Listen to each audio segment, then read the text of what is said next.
tardes, lo recibimos con música de Los Redondos, Fuegos de Octubre. De verdad que octubre nos tiene bastante desquiciados a todos los sectores de la política, del periodismo, porque estamos en un año en el que nos sentimos en peligro de que la democracia se opaque definitivamente, que es lo que puede ocurrir si la derecha se apropia del poder. Así nomás, dicho de una, porque no caben dudas de lo que puede llegar a suceder. Ya pasó entre 2015 y 2019, lo que afectaron la institucionalidad, la justicia, la economía, la relación exterior, la deuda. Fue un desastre. Tierra arrasada dejaron. ¿Por qué sería distinto ahora, con Milei o con Bullrich? Es muy difícil imaginarlo. Por eso podemos designarlo como el año que vivimos en peligro, y esta tapa del disco de Los Redondos, Fuegos de Octubre, nos viene muy bien. El oficialismo, Unión por la Patria, piensa que la derecha, en caso de ganar, va a ser un desastre. En la derecha, Milei piensa espantosamente de Bullrich, y ni hablar de Bullrich sobre Milei. Están muy peleados, todos muy desconfiados. Pululan las encuestas que no son creíbles. No son creíbles sencillamente porque nadie quiere hablar. Usted se arrima a la gente. Pasa cuando el otro día los mobileros de Extra fueron a la calle. La gente se remite al silencio, porque de verdad está confundida, no sabe qué hacer. Algunos deben advertir que votar la derecha es una cosa muy grave, esta derecha sobre todo, que claramente dice qué es lo que va a hacer. Axel Kicillof, para empezar con él, el gobernador de la provincia de Buenos Aires, habla justamente de esto, de la necesidad de que la derecha no vuelva a gobernar.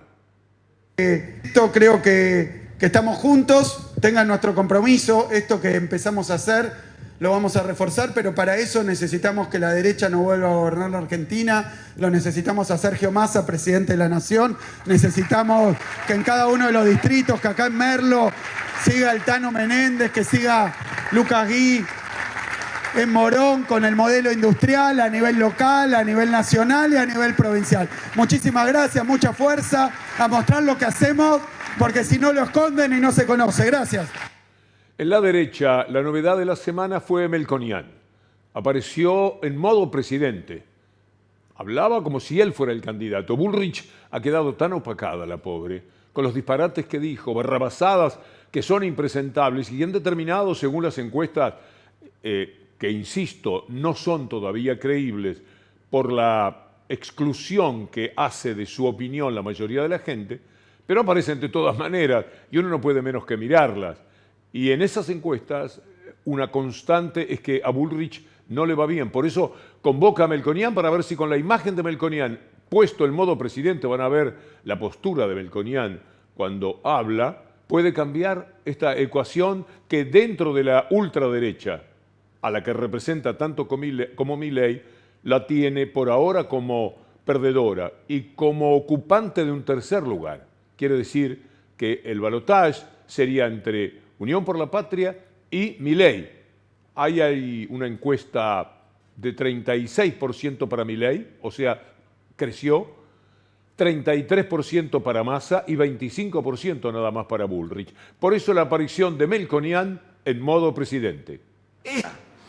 Esto que tenemos que hacer nosotros no es el ajuste, lo que está ocurriendo es el ajuste. Nosotros vamos a venir por la solución, no por el ajuste.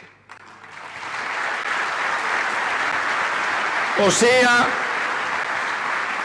que más allá de la gravedad de lo que acabo de comentar, nosotros venimos a dar tranquilidad, porque esto tiene solución y es entre todos. No hay ningún mago ni pase de magia que resuelva esto. Melconian lidera un grupo de economistas, más o menos una centena, que van caminando por todos los canales hablando a favor de la derecha, del déficit fiscal cero, del gasto público y todos los etcéteras que ustedes conocen. Pero Melconian, como la mayoría de los economistas, ha fracasado muchísimo. Cada una de las ideas que tuvo han sido verdaderamente un desastre. ¿Usted se acuerda cuando Melconian hablaba de la solidez de los bancos y a los 3 meses se derrumbó el país? Vale la pena tener esto en cuenta, porque uno lo ve ahí, que parece que él es el candidato a presidente, y es necesario que vayamos a la búsqueda de los antecedentes que le dan semejante autoridad, pretendida autoridad, a Melconian. Cuando vos haces el blindaje y no tenés problema, eso te ayuda. Por eso el blindaje es bueno. A mí me parece aceptable la idea del blindaje. Pues muy bien, diste en la tecla. Cuando vos haces el blindaje y no tenés problema, eso te ayuda. Por eso el blindaje es bueno. El tema del blindaje fue presentado como que se solucionaban los problemas de todo el mundo. Ustedes han concebido, perdón, ahora no le interrumpa a usted. Ahora no me interrumpa a usted. Ustedes han concebido, precisamente, nada más. Por eso tuvieron que llamar a Cavallo. Melconian, ¿cómo la ve usted? Creo que Argentina tiene la posibilidad, con un programa económico consistente en manos de Cavallo, como para ponerse en marcha. Mira, la Argentina tiene blindada la moneda, porque la convertibilidad funciona bien. Tiene más o menos bien blindado a los bancos, porque fíjate que por más que se escriba de salida y que yo, en el medio de esta crisis, los depósitos están muy bien. El sistema bancario que está muy sólido y que si Argentina sale de esto, el modelo bancario argentino se va a exportar. El sistema bancario que está muy sólido, el modelo bancario argentino se va a... El hombre sigue caminando por la vida tranquilamente y ahí lo tenemos como la esperanza de Bullrich y de esa parte de la ultraderecha de la Argentina. Siempre elogió a Cavallo. En el 2001, cuando decía esto se va a exportar, esto es una maravilla lo que está ocurriendo, lo vamos a ver y en el mundo van a mirar el ejemplo de la Argentina. Pero sobre Cavallo siempre opinó muy bien. Él empieza en 1982, lo vamos a ver más adelante, muy cerca de Cavallo, encargado Melconian de la deuda externa, mientras Cavallo era el presidente del Banco Central. Juntos hicieron un desastre atroz, pero eso viene después. Ahora veámoslo a Melconian, también defendiendo a Cavallo, en 1995. ¿Así salimos este año de la recesión o será un año con recesión? Bueno, yo hace varios años, desde que comenzó este programa, escucho hablar de recesión. Ajá. En términos generales, el país crece, que no quiere decir que a todos le vaya bien. Yo creo que Cavallo se ha movido siempre en todos los temas con mucha cintura. Hoy personalmente tuve un almuerzo que participé al mediodía y déjeme decirle que lo vi muy bien.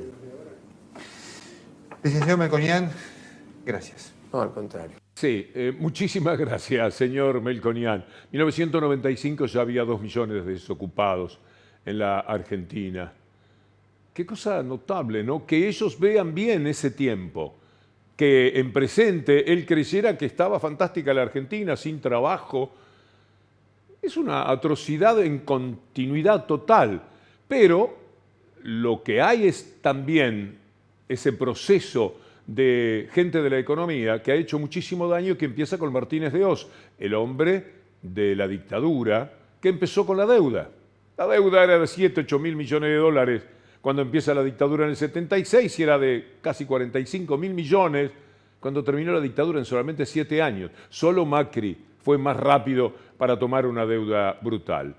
Vamos a verlo a Martínez de Oz en modo Milei. Esto es algo que apareció en las redes, nos gustó y me parece que valía la pena compartirlo con ustedes de esta manera.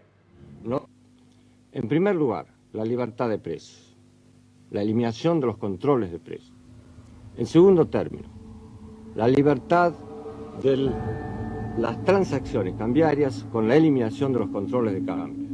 Tercero, la libertad del comercio exterior con la eliminación de los monopolios a la exportación, por ejemplo, de granos y de carnes.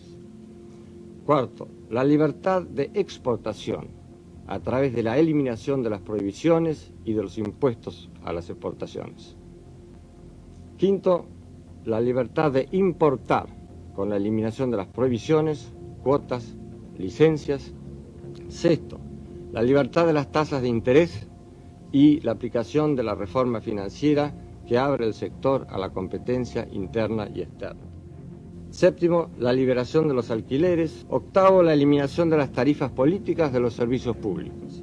Noveno, el creativo que hizo esto, alguien de las redes, jugaba a lo que piensa Milei. Es lo mismo que Cavallo, su ídolo, y lo mismo que Martínez de Oz. Bueno, uno de los trabajos importantes que tuvo Milei fue justamente con Bussi, Quiere decir, hay una cercanía ideológica, espiritual, conceptual y económica, desde ya. Pero volvamos a Melconian.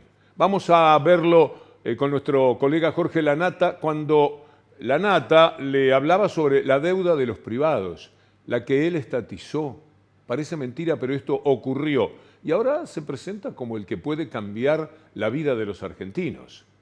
¿Qué hiciste? ¿Vos fuiste jefe de deuda externa del Banco Central en su momento? Sí, fui... de fines de la dictadura. De línea. Sí. ¿Qué hacías en el Banco Central como jefe de deuda externa? Trabajaba con cuestiones de política macroeconómica. Y cuando un día llegó a tu escritorio un papelito que decía deuda externa privada, ¿qué hiciste? Contesté las cosas que tenía que contestar. ¿Te acordás qué contestaste? 20 años. ¿No te acordás? Sí, me acuerdo de todo. Bueno, mis actos, contame quédate entonces, tranquilo. dale, contame. De esta información. Yo quiero saber si fuiste uno de quienes de los que legalizó la deuda externa yo privada. Te diría, para la gente que está escuchando, no pierdas tiempo de vuelta con esas cosas, porque vos podés imputar e indagar de Melconian todo lo que quieras. No te digo nada. Quédate tranquilo que está todo correcto. Lástima el tiempo que estamos perdiendo en términos de saber cómo se van a solucionar los problemas de Argentina. Bueno, contale a la gente cómo vas a solucionar los problemas de Argentina. Bueno, primero tiene que ganar Menem. Pero, para matizar, mostremos un Melconian que acertó. Acertó cuando dijo que la Argentina para el Fondo Monetario Internacional era un bombón. Efectivamente es así. El Fondo Monetario Internacional no tenía clientes cuando Macri los convocó de nuevo. El 61% de la clientela del Fondo Monetario es Argentina. El otro 39%, 6, 7 países, de los cuales el que más debe creo que son 7.000 millones de dólares, Ecuador. Así las cosas. Por supuesto que lo que está explicando Melconian es que cuando lo invitan al Fondo Monetario, el Fondo Monetario dijo, esto es un bombón para nosotros. Y ahí tenía razón. Ahora viene el Fondo Monetario 2. Todos los días estamos un poquito mejor, fue sustituido por pechuguita con puré de calabaza. Otra frase célebre. Muy rápido de reflejo el presidente llamó al fondo. Y tienen de cliente a Costa de Marfil, a Guinea, a Egipto. ¿Cuándo apareció Argentina? Es un bombón. Esto es gravísimo. Él lo dice con simpatía de bolichero, porque es muy vivo, por cierto, muy encantador. Ha caminado con todos estos errores sin acertar ni una durante del 82 hasta acá van 18 y 23, saque la cuenta. Es impresionante. Lo que ha conseguido ese hombre, cometiendo siempre errores, pero todos los economistas son iguales. Todo lo que dicen luego no se constata, no se comprueba en la realidad, no se corresponde con la misma. Pero después lo llevan de nuevo a los canales y siguen cruzados de piernas. Ahora no se fuma, pero antes haciendo correr las volutas de humo para decir sus genialidades, que son nada más que incitar a que las cosas ocurran. Nunca saben lo que va a pasar. Hablan de lo que quieren que pase. Y trabajan para sus patrones. Tienen que presentar una carpetita a fin de mes para cobrar. Y cobran mucho. Y las empresas pagan por eso, pero no les pagan por saber. Porque los economistas no aciertan una. De verdad. Pagan porque esos economistas van a la televisión y son los que trabajan para que las empresas se hagan el gusto de que ocurra aquello que necesitan. Aquello que están esperando. Bueno, también hay que decir de Melconian que es natural que piense así. Él le tocó ser, acompáñeme en la lectura, le tocó ser un poco buitre, o del todo, como usted quiera, pero él tenía también deuda de la Argentina. Es información de Infobae, para este caso irreprochable. Carlos Melconian fue uno de los bonistas que demandó a la Argentina ante el juez Griesa. ¿Se acuerda de Griesa? ¿Se acuerda de ese episodio? Bueno, ahí estaba. Tenía algo así como 700 y pico de mil dólares en aquella época que quería cobrar y que efectivamente pudo hacerlo con las ganancias pertinentes. Y ahora es el hombre que Bullrich dice, vení por favor, dame una mano, que las encuestas, pero no te preocupes que con vos y codo a codo somos mucho más que dos y vamos a meterle para adelante y vamos a cambiar el país y lo vamos a prometer. Estas cosas raras que pasan en la política. Ahora bien, hay aumentos que los diarios, las mafias mediáticas, combaten refutan de todas las maneras posibles. Y muchas provincias han dudado, que no quiero pagar, que no puedo, que tengo paritarias, en fin, cada uno será responsable frente a los habitantes de la provincia. Ellos serán los que tengan que dar sus explicaciones a futuro. Kicillof hace una cosa que está en línea con las necesidades de la gente de la provincia de Buenos Aires. Los problemas que tiene hoy la provincia de Buenos Aires no los va a resolver un economista austríaco del siglo XIX. No lo va a resolver. Tenemos problemas, pero no es por ahí. Los problemas que tiene hoy la provincia de Buenos Aires... Sí, está bien, porque ese austríaco, Hayek seguramente, mencionado por Milei, no puede venir a resolver los problemas de la Argentina ahora. Sobre todo porque el mundo no es el mismo, no tiene absolutamente nada que ver. Nada de lo que se decía en aquella época ha sobrevivido. Una cosa era la industria incipiente, el crecimiento de las burguesías, etc. Y otra es este mundo instalado en un lugar completamente distinto. Por eso, dice Kicillof, vienen a hablar de un economista austríaco para arreglar el problema del país, en el caso de él, de la provincia de Buenos Aires. Pero quiero mostrarles, para que lea conmigo, qué es lo que dio Kicillof en la provincia. Desactivó la discusión por el bono y en sintonía, dice la información en extra, con lo anunciado por Sergio Massa, el gobierno bonaerense lanzó una batería de medidas para reforzar los ingresos de los trabajadores provinciales. Eso incluye un fondo especial para las intendencias. Hay casos especiales como Vicente López, Lanús, 3 de febrero, que están en manos de gente que no es del palo Kicillof, pero que igual va a resolver y va a aceptar seguramente la marcha de las cosas así, porque si no tienen que darle la cara a la gente. Y es muy difícil a quien está con tanta necesidad, en este momento hundido en la pobreza aunque tenga trabajo, decirle que no le van a dar ese aumento de 60.000 pesos. Y es mentira, una gran mentira, que es el plan Platita, como dice la mafia de Mañeto y de Clarín. Plan Plata es el de ellos para robarse todo, con Telecom, con Nextel, con todo lo que tienen, sacado siempre vía extorsión a la política. Ese es el Plan Plata, el Plan Platita, y el que ellos dicen ahora también sumaron el Plan Freezer, porque han congelado a las prepagas. ¿Y qué se puede hacer si la gente ya no puede vivir más? Que se mueran, dicen los diarios, pero que el gobierno pierda, eso es lo único importante, aunque después les voy a mostrar los asustados que están con Milei. Ya no saben qué hacer. Crearon el monstruo y ahora no saben.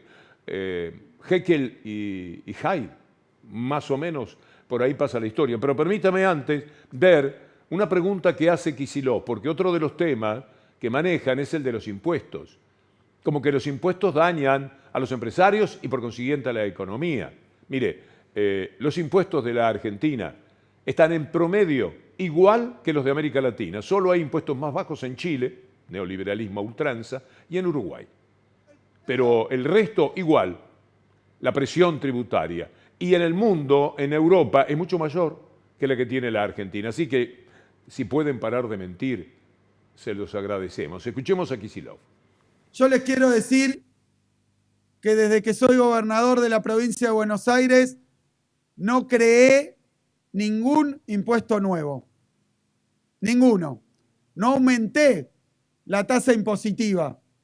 Ni siquiera actualizamos los impuestos de los sectores más favorecidos por encima ni igual que la inflación.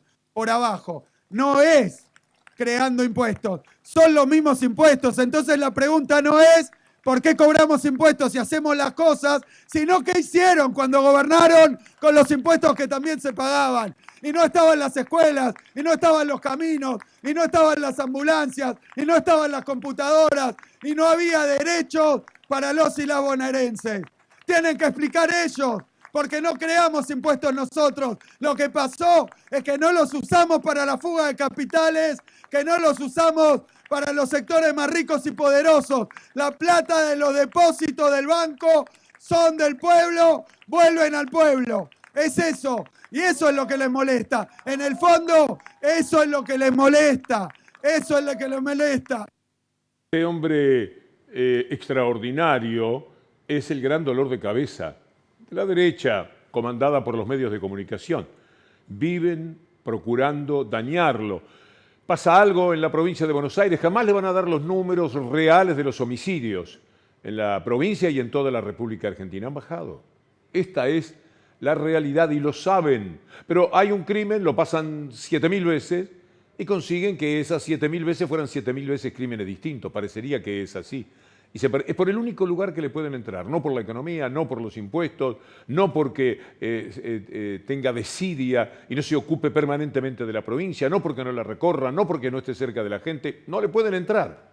Y por eso van por el lado de la famosa, el título de inseguridad, como si los robos de celulares solo se producen en la Argentina. Hoy en Nueva York se deben haber robado entre 10 y 15.000 celulares. En París se deben haber robado entre 5 y 7.000, según las cifras que manejo de 2 meses atrás. Cada día ocurre eso en todos los lugares. Y no vienen y le dicen en Nueva York o en París a la gente, ¿me permite el celular? Se lo quisiera quitar. Muchas gracias.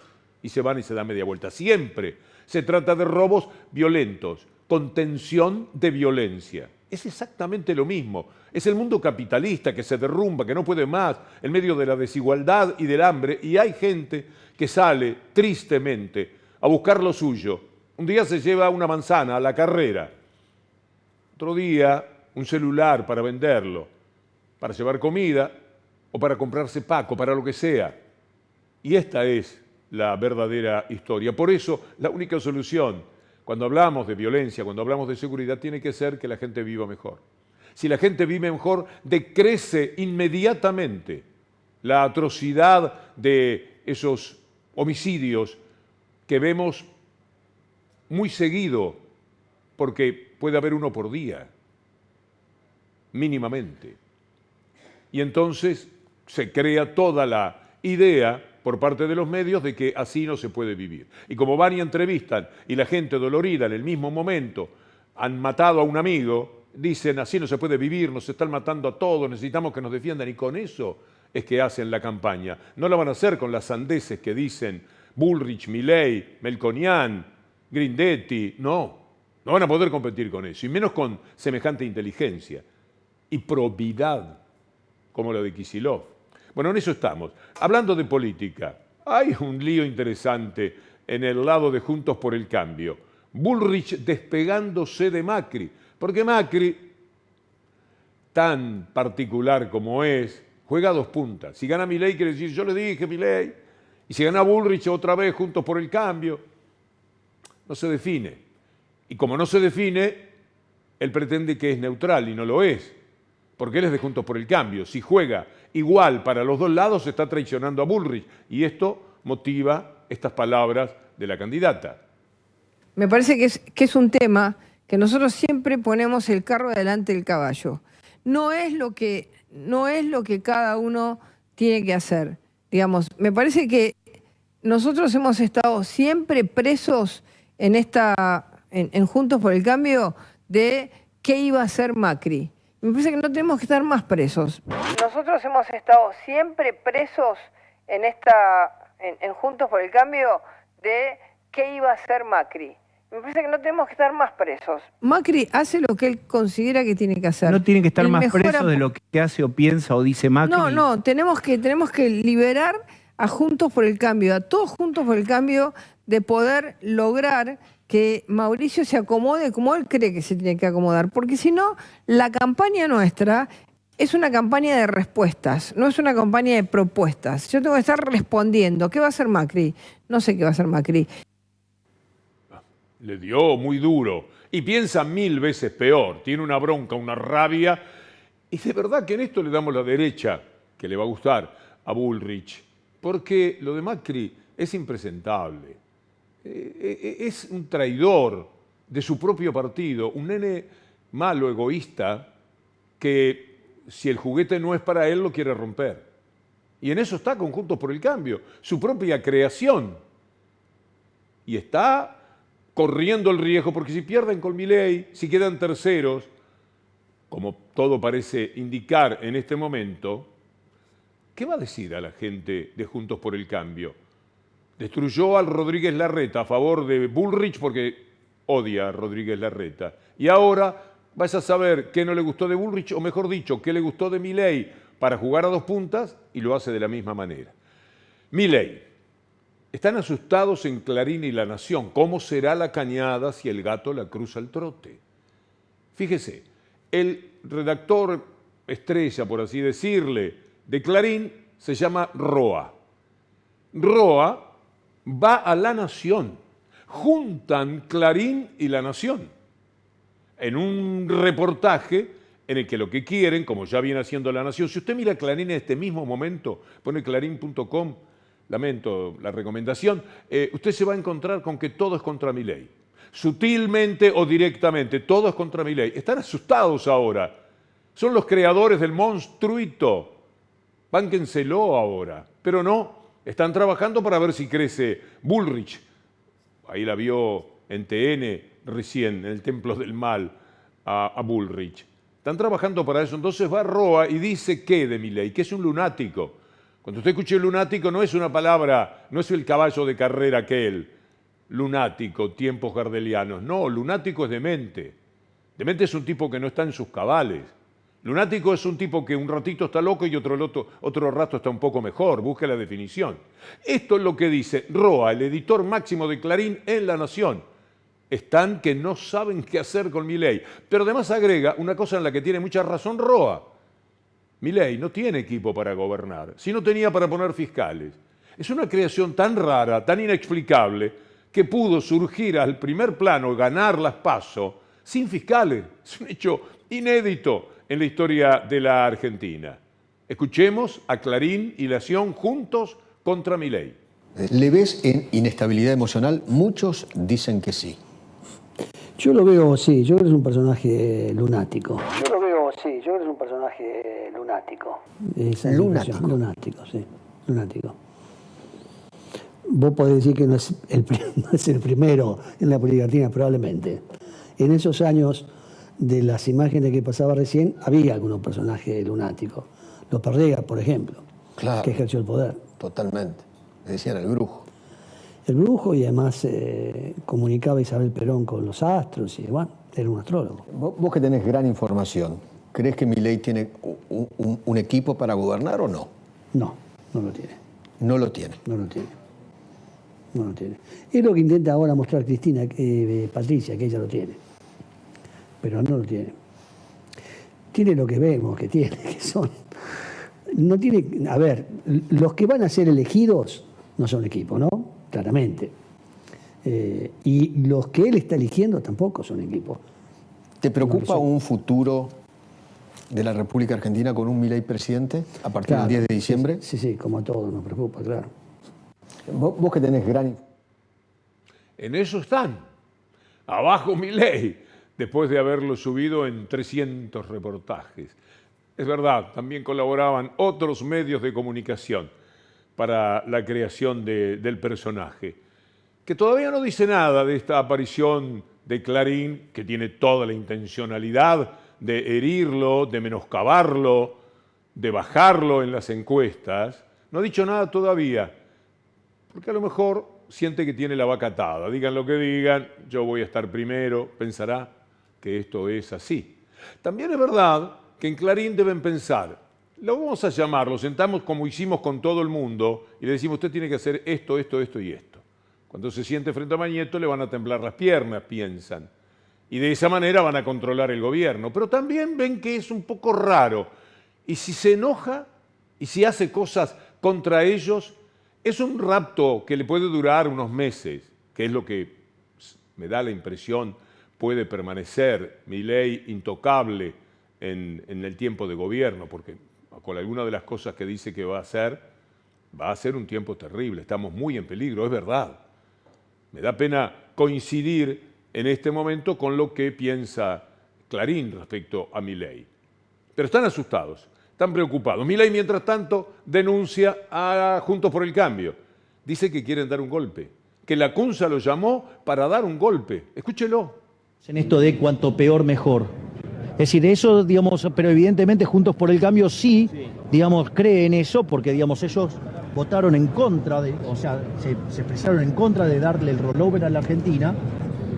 Y además, digamos, uno de un ex ministro de ellos, digamos... Estuvo exponiendo hoy antes que usted, el ex ministro.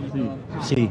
Bien, expuso antes la CUNSA. Quiero que escuche a Milei ahora en algo que le mostramos ayer, cuando dijo en Chile que prefiere a la mafia que al Estado. Es interesante como punto de partida de lo que después quiero compartir con ustedes.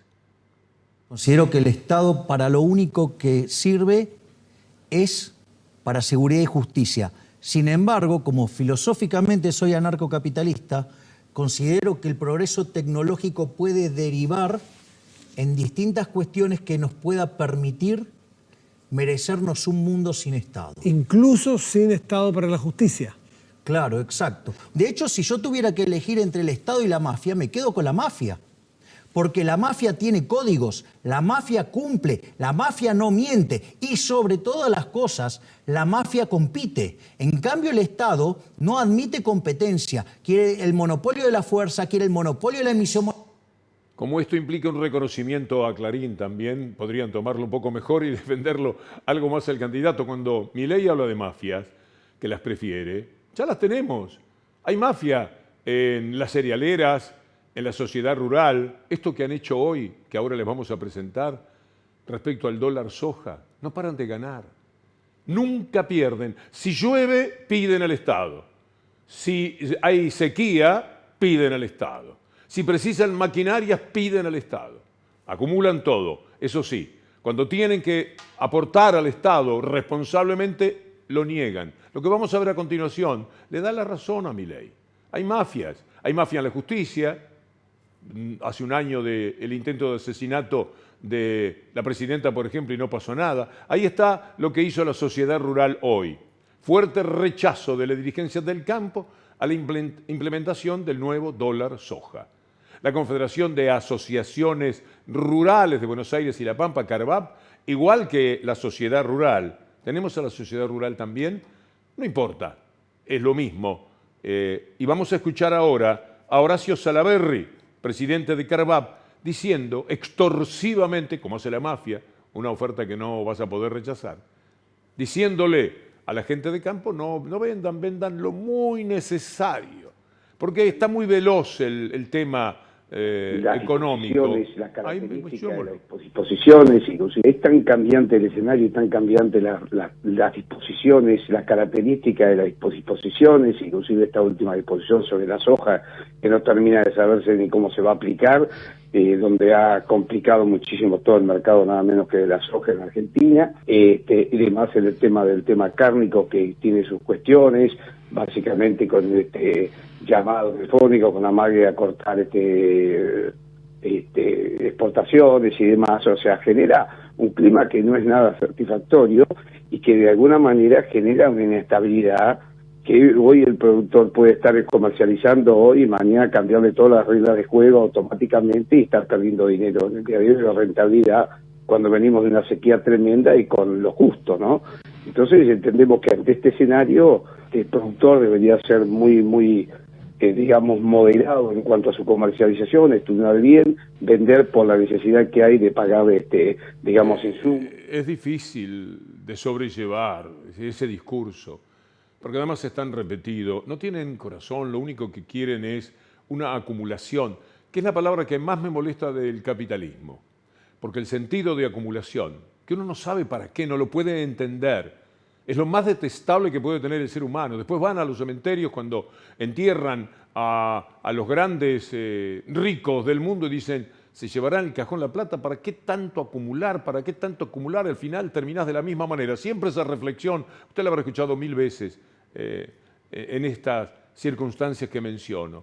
Pero sí, piensan todo el tiempo en la acumulación. Mire los industriales.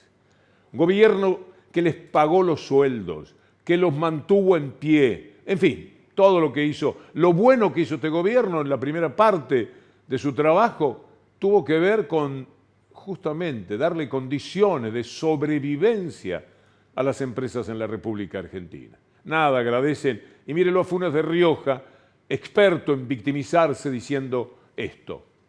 No se enchufan una suma no remunerativa de la noche a la mañana, y entonces eso, el teletrabajo regulado, no sé por quién, por Dr. Jekyll,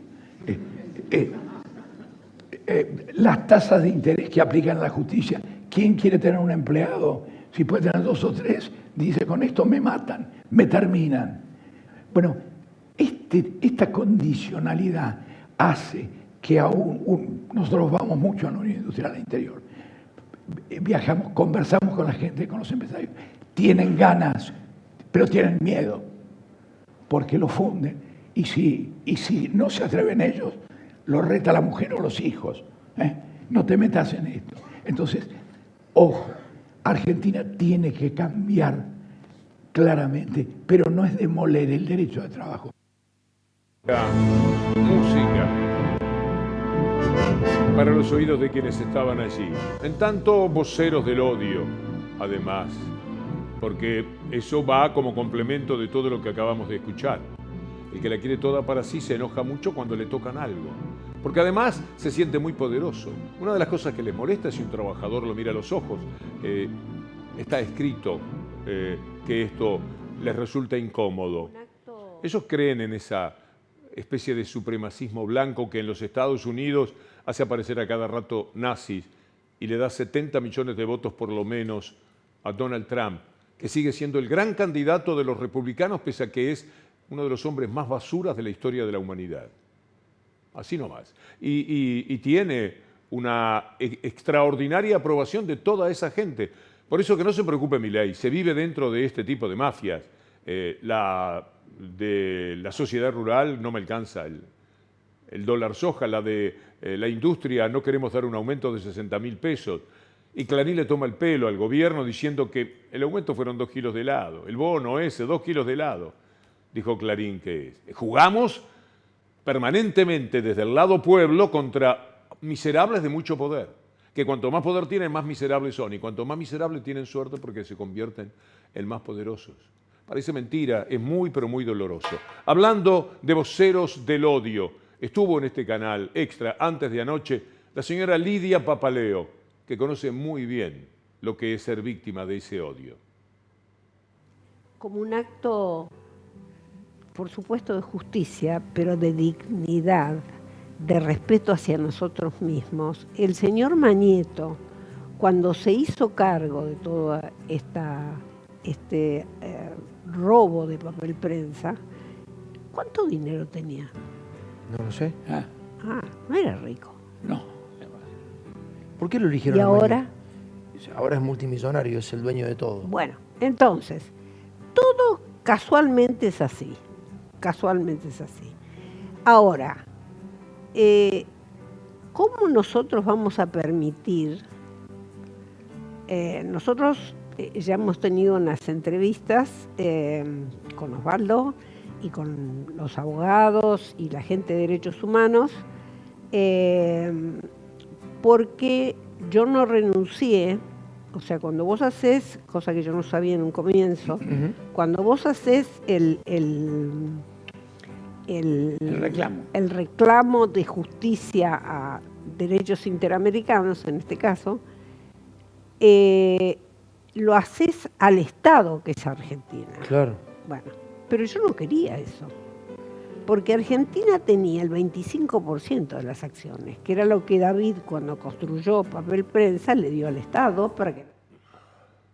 Una historia, hay un libro que escribí que se llama Papel Prensa, no me animo a recomendarlo, pero si lo puede leer mejor, porque toda esta historia que está contando Lidia Papaleo está narrada allí y me parece que es bastante irrefutable, por no decir totalmente, esa historia de Papel Prensa. Pero sigamos, veamos los títulos contra el Papa, porque mafias como son, van contra lo que sea. Si está en la vereda enfrente, hay que matarlo, hay que exterminarlo, hay que acabarlo, hay que anularlo, hay que estigmatizarlo. Francisco es parte del problema. Nota de Clarín, el Papa no ha logrado permear en el país su encíclica que insta a hacer prevalecer la unidad sobre el conflicto. ¿La unidad entre quiénes? ¿Entre quienes se roban todo como ellos y el pueblo que lo sufre? Ese tipo de unidad, no. En la vida hay que tomar decisiones y el Papa se muere del lado de los más débiles, de los más vulnerables, de los más pobres, de los más humildes, de los que sufren. Es natural, es el Papa. ellos esperarían que no, que como históricamente sucedió con la cúpula de la Iglesia, sea la Iglesia en opción por los ricos, a diferencia de la querida Iglesia de opción por los pobres que vamos a ver dentro de un ratito nada más, en instante, porque quiero mostrarle cómo los medios atacaron al Papa en la Argentina muy rápidamente. Por ahí el Papa hace algún gesto que se mete en medio de esos polos, como por ejemplo mandarle un rosario a Milagrosala, recibirle a Bedo Bonafini. Es bronca, tenés odio adentro. No. ¿Qué? Cuesta ponerme en palabras, Santo Padre, algunas cosas. Me estoy yendo a una zona donde no quiero... La cara que pones el Papa. Yo vengo acá y traigo curita para tu alma. Bueno, Milei contra el Papa, para lo que viene después. ¿Puedo dejar de preguntarte si no es mucho lo del Papa? No, no. El Papa, sí, lo voy a decir de frente, es el representante del maligno en la tierra, ocupando el trono de la casa de Dios. ¿Vos sabías que el Papa impulsa el comunismo con todos los desastres que causó? Y eso va contra las propias sagradas escrituras. Frente al fin del modelo de la casta, ese modelo basado en esa atrocidad que dice que donde hay una necesidad nace un derecho, pero se olvida que ese derecho alguien lo tiene que pagar, cuya máxima expresión... Estoy saludando a Marco Becchis, en italiano, si no, escríbalo Becchis, que ha venido a presentar un libro que todavía no leí, seguramente extraordinario, porque los antecedentes como cineasta son maravillosos y muy dolorosos, porque todo lo bueno que hizo en el cine fue para denunciar justamente episodios que ahora en Democracia reaparecen con la señora Villarruel, los nazis que pululan en distintos lugares de Europa, de los Estados Unidos, lo veíamos ayer. Es muy, pero muy triste. Quiero ya ganar terreno y conversar con Marco. Primero, hablemos del libro. Marco, bienvenido. Hola, hola, Víctor Hugo. ¿Qué lo ha traído por la Argentina? La presentación del libro que ocurrió miércoles pasado en el Malva. Hicimos una presentación con dos escritoras, Mariana Eva Pérez, que escribió Diario de una princesa montonera, y Daniela Slipak, que escribió un libro sobre, digamos, los movimientos críticos al interior del peronismo durante la historia. Debe haber sido una alegría porque había mucha gente. Había mucha gente, sí. Y después pasaron Garallo Limpo. Y pasamos Garallo Limpo en celuloide, cosa que es muy raro ver hoy. O sea, como el soporte original, ¿no? En celuloide. Permítame ver un pequeño momento del tráiler ¿cómo no? de Garallo Limpo, que es uno de los más notables films de la historia de la Argentina. Pero mientras tanto usted nos va contando por qué Garallo Limpo, qué fue para usted Garallo Limpo. Bueno, fue, digamos, el motivo por el cual yo me volqué al cine fue la necesidad de contar mi historia. Soy un sobreviviente a un campo de concentración argentino que se llamó Club Atlético en el 77. Fui liberado después de un breve periodo, luego pasé un tiempo, 4 meses preso en un penal en la Unidad 9 de La Plata y fui finalmente expulsado por ser italiano a Italia. Bueno, eso te queda dentro, no tanto la experiencia dura y cruel de la cárcel clandestina, de la tortura, etcétera, cuanto la sensación de ser un sobreviviente, o sea, de preguntarse por qué vos estás vivo y los demás no. ¿No? Es que es un poco lo que me hicieron pensar y conversando con sobrevivientes a los campos de concentración nazi. Ellos también se preguntan por qué yo estoy acá y los demás no. Una de mis furias como cinéfilo fue que no fuera representante de la Argentina en el Oscar. Ese año fue ciertamente muy, muy doloroso porque fue muy injusto que Garallo Limpo no estuviese. Sobre todo si es que el Oscar importa, ¿no? No importa. Bueno, igual, si el Oscar importa, no, pero al mismo tiempo creo que hubiera dicho, como la película tiene una vida muy larga, porque hoy la seguimos proyectando en las escuelas, en las universidades en Europa y acá también, y tiene la misma vigencia, hubiera sido, digamos, una un elemento que debe haber ayudado a la sobrevivencia, ¿no? Pero yo soy devoto de Fili, hijos. Sí, hijo. Es Uno notable de los que pocos. usted nació en Chile, es italiano, ha vivido en Brasil también, en la Argentina, pero su devoción por los temas del sufrimiento argentino, que se compadecen perfectamente con su libro La soledad del subversivo, que espero darme el tiempo rápidamente porque sé que lo voy a disfrutar. Fili es una película, Hijos, en español, que tiene para mí una de las escenas más maravillosas de la historia del cine como definición cinematográfica y la intención de lo que se quiere contar. Es esta escena que vamos a ver en la cual, en un centro de detención, una mujer da a luz, ahí la tenemos, Marco, da a luz un bebé que va a parar a las manos de una mujer que lo va a llevar estos dos caminos tan pero tan dolorosos. Se llama Rosa. El nombre es Rosa y quiere verlo, quiere tomar contacto, pero se lo llevan. Ya no podrá nunca.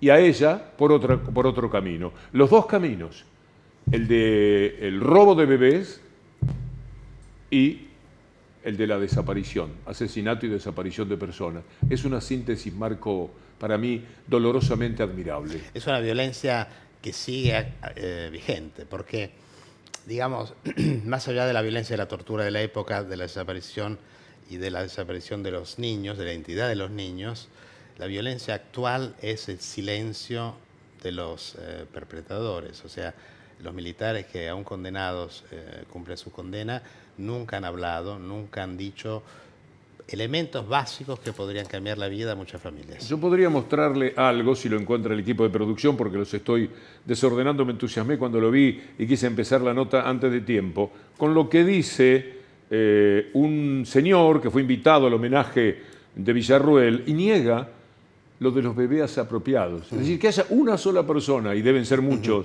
que niegan este episodio, es llamativo, Marco, ¿no? Mírelo.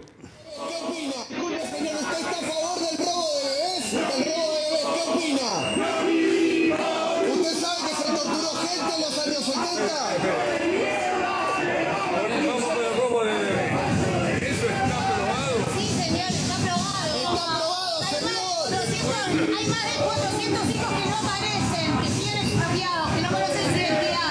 Pero usted, ¿cómo piensa que pasó? ¿Cómo que no tiene razón? ¿No conoce la historia, señor? Lo que conozco es la propaganda que ha hecho la subversión cuando tomó el poder por medio de Alfonsín. Usted sabe que Alfonsín era el que patrocinó no a Montonegro. ¿De qué habla, señor? Usted no sabe que Alfonsín ganó democráticamente, señor. Esto ocurrió ayer, Marco. Es grotesco, ¿no? ¿Verdad? Muy. Es grotesco. Yo no le tengo mucho miedo a esta gente, francamente. Nos pasó en Italia, nosotros tenemos en Italia, yo vivo ahí, un gobierno de extrema derecha en este momento. Quien había antes hecho su campaña, una mujer, no la nombro porque creo que no habría que nombrarlos demasiado, lo que son las personas que posiblemente tomen el poder, porque cuando sucedió que Berlusconi ganó y empezamos a no nombrarlo como si fuera que trajera mala suerte, empezó a caer su popularidad. Y yo creo que también tenemos que tener cuidado a no focalizar demasiado en estas personas, nombrarlas demasiado, porque hacemos el juego de ellos a veces, ¿no? Hablemos del libro, que usted es muy generoso porque entra en los temas y es natural que quiera hablar de la soledad del subversivo. ¿Podemos mostrar la tapa del libro? Y mientras tanto usted nos cuenta un poco de la historia que ha condensado allí. Es la historia mía, en primera persona, presente. La cuento como si me estuviera pasando en ese momento, de mi secuestro, detención en el campo de concentración Club Atlético, y sobre todo de lo que yo pensaba cuando estaba metido ahí adentro. Porque las películas ya las hice sobre ese tema, pero una película muestra a actores en un espacio que hablan con sus silencios, con sus pequeñas palabras, con sus diálogos. Acá es el pensamiento de los personajes. ¿El personaje dónde se desenvuelve en el desarrollo del libro? bueno, paso, digamos, de mi vida como saliendo, digamos, del secuestro, vuelvo a Italia como exilado, mi vida, digamos, para reponer, digamos, en el mundo, porque uno queda completamente, tenía 20 años, y mis peripecias por Francia, Estados Unidos, para buscar, digamos, un rumbo, hasta que decido hacer cine como lenguaje que me hubiera permitido... Fue su herramienta. Dar testimonio, dar testimonio. Se convirtió en... Y haciendo atención como artista al lenguaje, porque yo creo que el testimonio depende de qué lenguaje se usa y cómo se trabaja con el lenguaje. Y no tanto sobre el contenido es el mismo para siempre, ¿no? ¿Cuánto trabajo nos da la paz, no? Yo quiero mostrarle una imagen de hoy a las 11 de la mañana, Cura Villeros, una iglesia que conozco muy bien, Caacupé. He trabajado, tengo ese honor, mucho tiempo con el padre Pepe en esa iglesia. Mire usted esto, esta es una misa, Marco, en desagravio al Papa. ¿Usted se da cuenta el camino que estamos recorriendo, que haya que hacer una misa de desagravio al Papa argentino en la Argentina? Pero la gente ahí encuentra seguramente paz, un remanso. ¿De qué manera podríamos tener un poco más de paz? ¿Qué sueña del mundo? ¿En general o en la Argentina? En general. En general. El problema climático afrontado de manera seria, porque desde acá es como si no se viviera. Vivimos en medio a un país con vastidades, la Patagonia, la Pampa, el norte argentino, y no nos damos cuenta de que somos la primera especie que fue capaz de cambiar los destinos del mundo, ¿no? Y puede ser que sea la especie que durará menos en la historia de la conformación del mundo. Yo temo de todas maneras a ciertos brotes nazistas. ¿Supo lo del jugador Zverev? ¿Le gusta el tenis? Juego tenis, pero no conozco mucho la... Bueno, mire esto. Estaba jugando un partido y de pronto escucha que alguien grita... sobre lo que pasó con el terrorismo de Estado. Si en Italia uno lo hace, es penible, digamos, ¿no? Existe una ley, existe en Alemania, así se ve. O sea, y ese joven que no vivió el nazismo, que no tiene nada que ver con esa época, tiene en su ADN esa autodefensa, que deberíamos tener todos. Marco, un halago muy grande que haya venido a nuestro programa. Muchísimas gracias. A usted. Amigos, nos reencontramos, amigos, amigas, mañana si Dios quiere. Hasta entonces.